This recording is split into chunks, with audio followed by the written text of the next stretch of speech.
한일에 빠진 여인들에 대한 경고라는 제목을 가지고 여러분들과 함께 말씀을 나누고자 합니다. 하나님께 거하는 삶을 삽시다. 이사야 강의 57번째 시간입니다. 유다는 하나님을 의지하며 경건하게 살기보다는 현세적인 물질과 풍요에 젖어서 안일한 삶을 살았습니다. 안일하고 불경건한 삶을 미워하시는 하나님은 유다에 재앙을 내리십니다. 유다가 현실에 안주하며 살기보다 하나님을 가까이 하며 경건한 백성으로 살아가기를 원하셨기 때문입니다. 먼저 첫 번째로 9절에서 10절의 말씀을 보시면 안일한 여인들을 볼 수 있습니다. 우리 9절에서 10절 말씀 우리 한 목소리로 합독하겠습니다. 시작. 너희 안일한 여인들아 일어나 내 목소리를 들을지어다. 너희 염려 없는 딸들아 내 말에 귀를 기울일지어다. 너희 염려 없는 여자들아 1년 남짓 지나면 너희가 당황하리니 포도 수확이 없으며 열매 거두는 일이 이르지 않을 것임이라. 아멘. 하나님은 안일함에 빠진 유다 여인들을 책망하십니다. 이것은 영적 안일함에 빠진 유다 전체에 대한 경고입니다. 이들은 종교적인 타락과 불경건한 삶에도 불구하고 현재의 삶과 현재의 번영에 만족하고 있습니다. 이들은 하나님께 순종하는 경건한 삶에는 전혀 관심이 없고 오직 풍요로운 물질 생활에만 관심이 있었습니다. 오래지 않아 이들에게 하나님의 재앙이 임하게 될 것입니다. 더 이상 하나님이 풍성한 수확을 허락하지 않으실 것입니다. 세속적인 물질에만 집착하고 있는 유다에게 하나님은 물질의 빈곤을 주십니다. 하나님을 떠나서 세속적인 물질에만 집착하는 것은 하나님의 진노를 불러올 뿐입니다. 두 번째로 11절에서 14절의 말씀을 보시면 두려워 떠는 것을 볼 수가 있습니다. 11절에서 14절 말씀 우리 한 목소리로 합독하겠습니다. 시작. 너희 안일한 여자들아 떨지어다. 너희 염려 없는 자들아 당황할지어다. 옷을 벗어 몸을 드러내고 배로 허리를 동일지어다. 그들은 좋은 밭으로 인하여 열매 맺은 포도나무로 인하여 가슴을 치게 될 것이니라.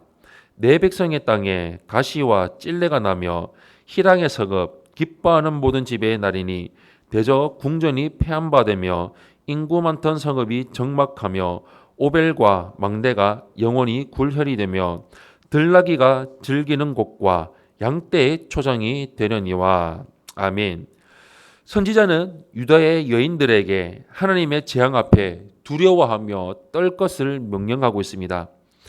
여인들은 하나님의 재앙을 전혀 생각하지 못했을 것입니다. 이들은 풍요로움이 하나님의 선물인 것을 깨달아서 하나님께 더욱더 감사하며 경건한 삶을 살아갔어야 했습니다. 하지만 이들은 풍요를 허락하신 하나님을 저버리고 오히려 물질과 풍요 자체를 숭배하고 쫓았습니다. 이들은 당면한 재앙 앞에서 베옷을 입고 통곡할 수밖에 없습니다. 이제 이들이 소망으로 삼고 즐기던 좋은 밭들과 풍성했던 포도나무들은 하나님의 저주로 황폐하게 되었습니다. 안일에 빠졌던 여인들은 눈앞에 펼쳐진 재앙 앞에서 자신들의 가슴을 칩니다. 하나님은 백성의 땅에 가시와 찔레가 나게 하십니다. 기쁨과 기쁨의 성읍들이 순식간에 통곡과 절망의 장소로 전락합니다. 하나님의 심판은 유다의 궁전과 인구가 많던 성읍들을 적막한 곳으로 만들어버립니다. 이곳들은 들나귀들과 양떼들이 즐기던 장소로 전락할 것입니다. 하나님을 떠나서 세상 풍요만을 쫓는 삶의 결국은 멸망인 것을 알 수가 있습니다. 마지막 세 번째로 15절에서 20절의 말씀을 보시면 성령으로 회복되는 백성들을 볼 수가 있습니다. 15절에서 20절 말씀 우리 한 목소리로 합독하겠습니다. 시작. 마침내 위에서부터 영을 우리에게 부어주시리니 광야가 아름다운 밭이 되며 아름다운 밭을 숲으로 여기게 되리라. 그때에 정의가 광야에 거하며 공의가 아름다운 밭에 거하리니 공의의 열매는 화평이요 공의의 결과는 영원한 평안과 안전이라.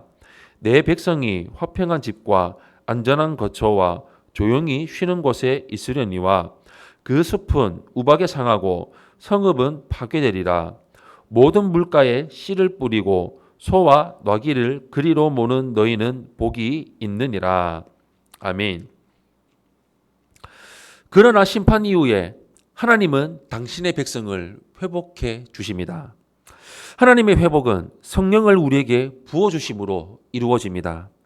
성령의 임재로 회복될 땅은 하나님의 정의와 공의가 충만합니다. 성령으로 회복된 백성은 더 이상 세속적인 무력에 집착하지 않습니다. 그들은 하나님의 말씀을 쫓아서 공의와 정의를 추구하는 하나님의 나라를 사모합니다.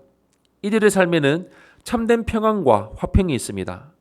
그것은 바로 하나님이 주시는 평안입니다. 하나님과 회복한 관계를 가질 때에 참된 안식이 있습니다. 그 누구도 빼앗아 갈 수 없는 안전함에 거하게 됩니다. 비록 바람이 불고 우박이 떨어지는 시련과 고난이 있을지라도 하나님과 관계가 회복된 백성은 물가에 씨를 뿌리는 복된 자들입니다. 마르지 않는 물가에서 풍성하게 공급해 주시는 하나님의 복을 누리게 될 것이기 때문입니다. 사랑하는 성도 여러분, 하나님께는 관심이 없고 세상에 주는 풍요와 물질에만 관심을 가진 유다의 백성의 모습이 오늘날의 우리의 모습과 같지 않는지 돌이켜보기를 바랍니다. 하나님께 소망을 두기보다 세상에 소망을 두며 안일한 삶을 살아가고 있지 않는지 스스로에게 물어보기를 바랍니다. 안일한 삶은 심판의 대상입니다. 우리는 하나님의 백성답게 하나님을 가까이 하며 말씀 중심의 경건한 삶을 살아가야 합니다. 우리 평생토록 말씀에 순종하며 말씀 따라가며 말씀에 순종하며 살아가는 우리 삶이 될 수 있도록 하나님께 구하며 성령으로 충만한 삶을 이루며 나아가시기를 예수님 이름으로 축원합니다. 아멘.